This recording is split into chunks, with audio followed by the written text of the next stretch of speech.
guys. How are you? Hi, Rachel. Happy to see you. Thank you. So my first question is whenever there's a Stephen King adaptation, I always think it's really interesting how people kind of tackle King's work. So I wanted to ask you guys, when with a show like The Institute, what is the hardest part of still making it feel like a Stephen King, but also in a completely original piece of media?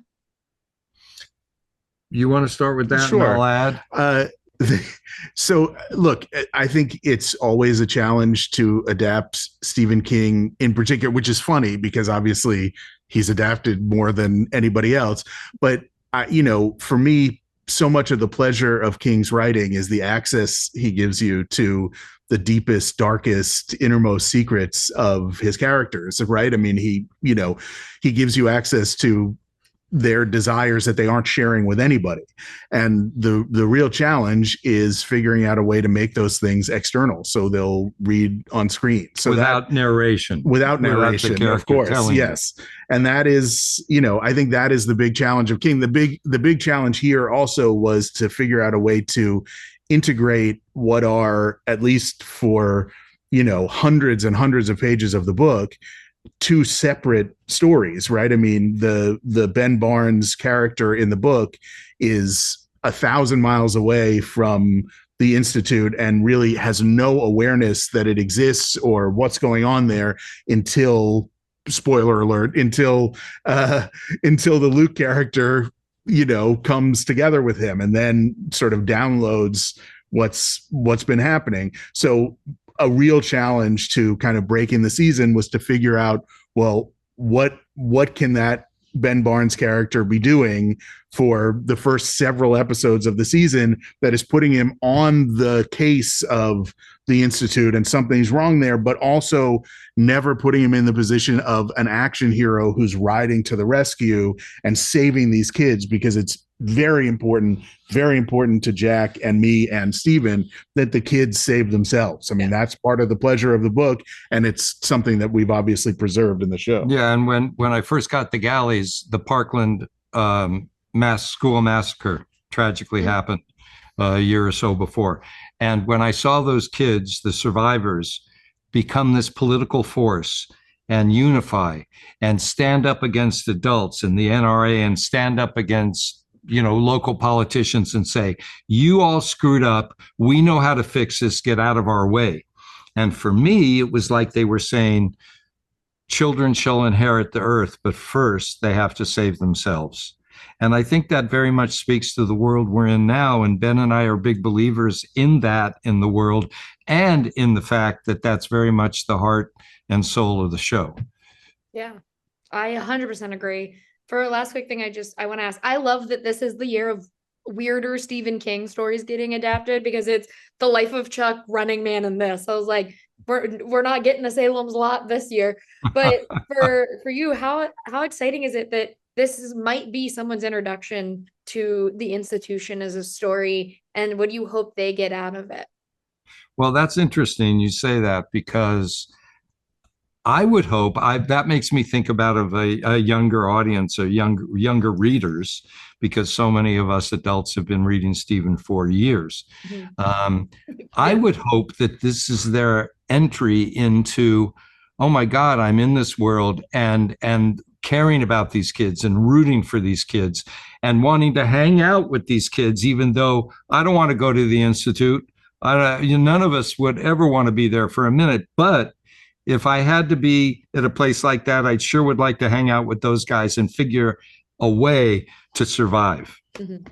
Which was true of Lost. Ben always says. Yes, I always say, Jack has a thing about Lost where nobody wants to be in a plane crash and then marooned on an island. But if you had to be, you'd want to be on this island with these people. And that was my approach to the Institute, was nobody wants to be kidnapped in the middle of the night and taken to this awful place. But if you had to be, you'd want to be here with these kids.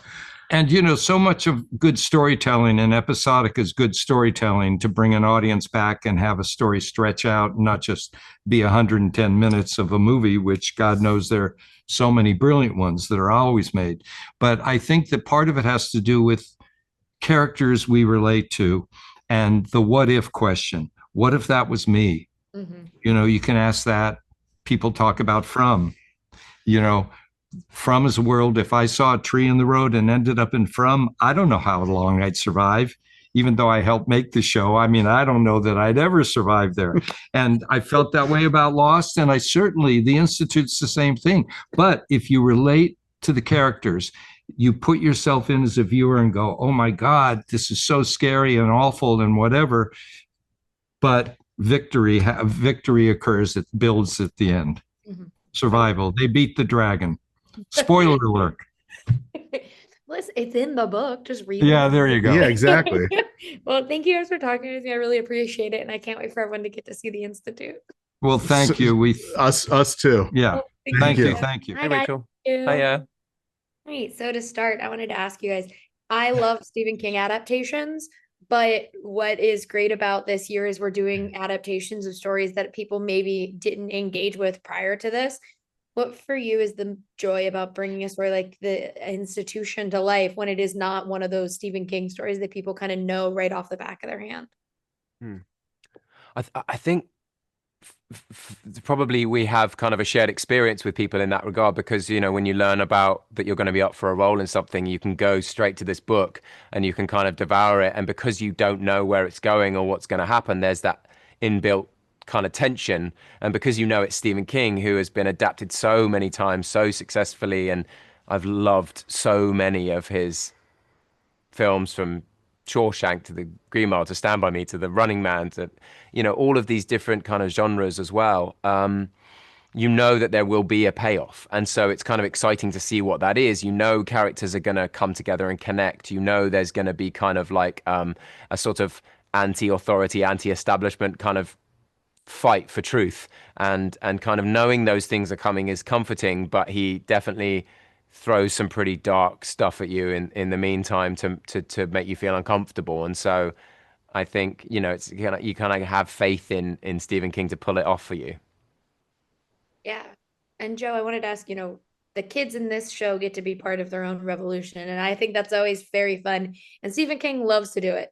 He loves to be like, here, kids, it's all on you. Yeah. And so how is it kind of, being both our vision into what the Institute is, because he is kind of our introductory point, but also getting to, lead that in something like this and be the next generation of kids that like a new Stephen King fan might get really excited to meet and interact with. Yeah, it's a great feeling. Honestly, it's really good, because there are projects like Ben said, Stand By Me. The kids they're just not really kids. Like they're alone, and there's themes and stuff in things like It and Stand By Me, where the kids have got to grow up really quickly. And I think the Institute, we definitely share that, and it's when it hits the fan, kids have got to really lock in, and grow up. And I think we all do that well. Yeah, I 100% agree. And I wanted to ask, for a lot of this season, Ben, you're on a mystery all your own. You're trying to solve things. You're off in the woods trying to figure it out.